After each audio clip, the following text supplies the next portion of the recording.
Para quem não conhece, esse é o caso do cão Orelha, um cão comunitário da Praia Brava, em Florianópolis, que era conhecido, alimentado e amado por moradores há anos.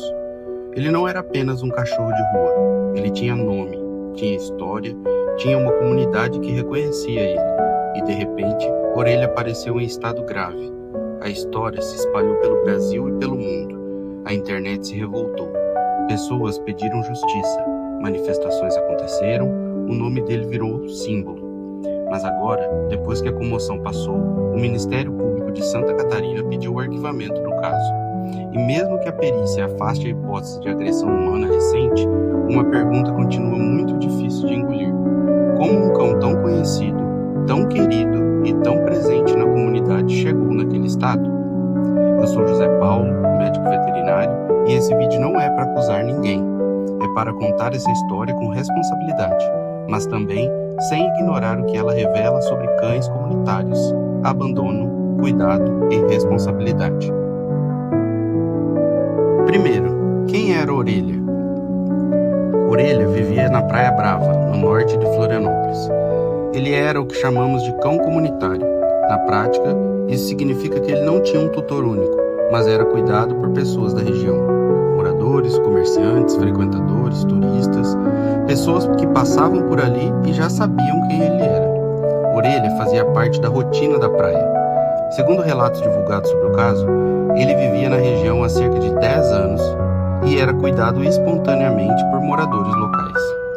Ele ficou conhecido junto com outros cães comunitários da Praia Brava, como Pretinha, Caramelo e Micael.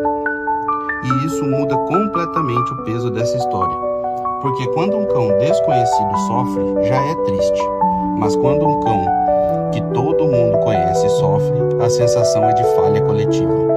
É como se a comunidade inteira se perguntasse: como ninguém viu isso antes? O caso começou no início de janeiro de 2026. Orelha foi encontrado em estado grave. A versão inicial que ganhou força era de que ele teria sido vítima de agressão na Praia Brava. Ele foi socorrido, levado para atendimento veterinário, mas o quadro era extremamente grave.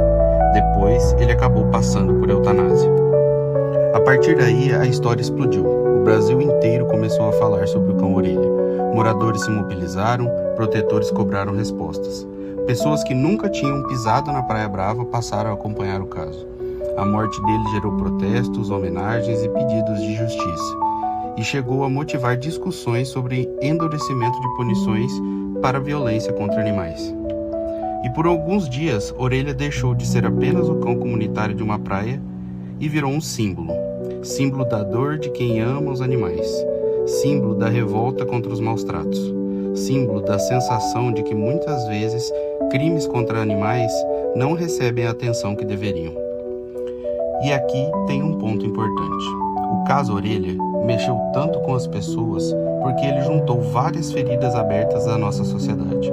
Maus-tratos, abandono, animais comunitários, responsabilidade coletiva e impunidade. E a forma como muitos animais só recebem atenção de verdade quando a situação já virou tragédia. Porque até então, Orelha era visto, era querido, era fotografado, era alimentado, era lembrado. Mas quando a situação ficou grave, o Brasil começou a se perguntar: quem era realmente responsável por ele? Agora, meses depois, veio uma reviravolta. O Ministério Público de Santa Catarina informou que pediu o arquivamento do caso. Segundo o Ministério Público, a investigação analisou quase 2.000 arquivos, incluindo laudos técnicos, vídeos, imagens e dados apreendidos. A conclusão divulgada foi de que os adolescentes investigados e o cão Orelha não estiveram juntos na praia no período da suposta agressão. O Ministério Público também afirmou que as provas periciais afastaram a hipótese de agressão humana recente e indicaram que Orelha sofria de uma doença grave. Segundo a CNN Brasil, o laudo pericial identificou uma infecção óssea grave e descartou a agressão como causa da morte. E aqui a gente precisa ser muito responsável. Se a perícia técnica aponta que não houve agressão humana recente, isso precisa ser dito. Não dá para transformar indignação em acusação sem prova, mas também não dá para fingir que está tudo resolvido, porque o arquivamento pode encerrar uma linha da investigação, mas ele não encerra a pergunta principal: como Orelha chegou a um quadro tão grave? Esse é o ponto mais incômodo da história, o ponto que ninguém quer encarar. Talvez o caso Orelha não fale apenas sobre uma possível agressão. Talvez fale sobre algo mais silencioso, mais comum e talvez até mais difícil de aceitar: a negligência invisível, aquela que não acontece em um único momento, aquela que acontece aos poucos. Quando o animal começa a emagrecer e ninguém percebe, quando ele sente dor, mas continua andando, quando aparece uma secreção, uma ferida, um inchaço e alguém pensa: depois a gente vê. Quando todo mundo gosta do animal, mas ninguém assume de verdade. Porque existe uma diferença enorme entre um cão ser amado e um cão ser assistido. Amar é dar carinho, assistir é acompanhar, é vacinar, é vermifugar, é observar mudança de comportamento, é levar ao veterinário, é fazer exame, é tratar antes que a dor vire emergência. E esse é o problema de muitos cães comunitários. Eles são de todos, até ficarem doentes. Aí muitas vezes passam a não ser de ninguém. Do ponto de vista veterinário, uma infecção óssea grave não aparece do nada de um dia para o outro na maioria dos casos. Ela pode evoluir, pode causar dor, pode causar alteração na face, pode afetar a alimentação, pode provocar apatia, pode gerar secreção, pode deixar o animal mais quieto, mais isolado, mais sensível ao toque. E cães têm um problema: eles não explicam a dor. Eles não chegam para alguém e dizem: minha boca está doendo, minha mandíbula está infeccionada, eu não estou conseguindo comer, eu estou sofrendo há semanas. Eles apenas mudam pequenos comportamentos. Comem menos, ficam mais quietos, se afastam, dormem mais, perdem peso, reagem diferente ao toque. E se ninguém olha com atenção, o sofrimento passa despercebido. Por isso o caso Orelha precisa ser visto como um alerta. Mesmo que a conclusão técnica afaste uma agressão recente, ainda existe uma reflexão urgente. Quantos cães comunitários estão sofrendo agora sem que ninguém perceba? O cão comunitário não é uma decoração de praça, não é um mascote de bairro só quando está bonito, feliz e saudável. Se uma comunidade decide acolher um animal, ela precisa criar responsabilidade real. Não basta todo mundo saber o nome, não basta todo mundo tirar foto, não basta deixar comida. Cuidado real precisa ter organização. Quem leva ao veterinário? Quem acompanha a vacinação? Quem guarda histórico de saúde? Quem observa feridas? Quem paga tratamento? Quem decide quando precisa de atendimento? Quem responde quando a situação fica grave? Porque sem isso, o cão comunitário vive numa zona perigosa. Ele parece protegido, mas pode estar completamente desassistido. E talvez essa seja uma das partes mais tristes da história do cão Orelha. Ele era conhecido, era amado, mas de alguma forma chegou a um estado grave demais e isso não pode ser ignorado.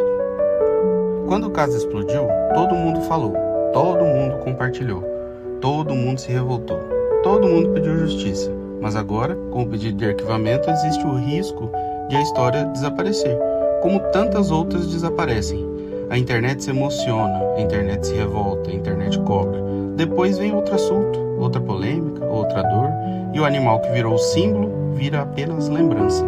Mas Orelha não pode ser só mais uma lembrança triste, porque a história dele mostra algo que acontece no Brasil inteiro.